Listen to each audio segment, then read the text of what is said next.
തമിഴ്നാട്ടിൽ SIR-ലെ കരട് പട്ടികയിൽ നിന്ന് 97,37,000 പേരെ ഒഴിവാക്കി.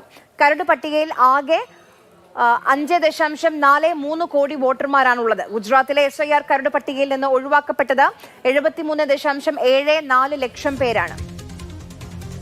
പി ബസന്ത് ഡൽഹിയിൽ നിന്ന് വിവരങ്ങളുമായി നമുക്കൊപ്പം ചെയ്യുന്നുണ്ട്. ബസന്ത്, ഇതിപ്പോൾ പട്ടിക ഈ 3 സംസ്ഥാനങ്ങളിലെയും പുറത്തു വരുമ്പോൾ കൂടുതൽ ആളുകൾ പുറത്താവുകയാണ്. ഇത് ഇനി അവർക്ക് അന്തിമ പട്ടിക ഇനിയും വരില്ലേ? അവർക്ക് അപേക്ഷിക്കാനും പേര് വിവരങ്ങൾ ചേർക്കാനുമുള്ള അവസരം ബാക്കിയില്ലേ?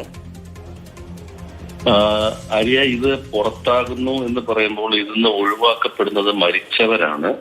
അതുപോലെ സ്ഥലം മാറിപ്പോയവരോ ഇരട്ട വോട്ടുള്ളവരെയാണ് ഒഴിവാക്കുന്നത്. ജെനുവിൻ വോട്ടേഴ്സിന്റെ കാര്യത്തിൽ അങ്ങനെ ഒരു പ്രശ്നം ഉണ്ടാകുന്നില്ല. എന്നാലും ആരെങ്കിലും ഇതിൽ ഉൾപ്പെടാതെ പോയിട്ടുണ്ടെങ്കിൽ അവർക്ക് വീണ്ടും വോട്ട് ചേർക്കാനുള്ള അവസരമുണ്ട്.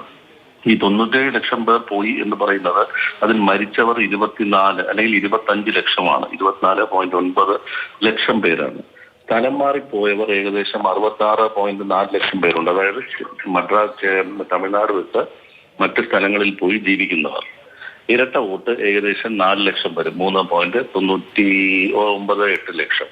അപ്പോൾ ആ ഒരു കണക്കിലാണ് 97 ലക്ഷം പേർ പുറത്താകുന്നത്. ചെന്നൈയിൽ നിന്ന് മാത്രം, ചെന്നൈ നഗരത്തിൽ മാത്രം 14 ലക്ഷം പേരുടെ പേരെ ഒഴിവാക്കിയിട്ടുണ്ട്. മരിച്ചത്, സ്ഥലം മാറിപ്പോയതും ഇരട്ട വോട്ടുകളുമൊക്കെ. ഈ അന്തിമ പട്ടിക വരുമ്പോൾ അതിനിടയിൽ പേര് ചേർക്കാനും പേര് ഉൾപ്പെടുത്താനുമുള്ള അവസരം എല്ലാവർക്കും ലഭിക്കും. ശരി.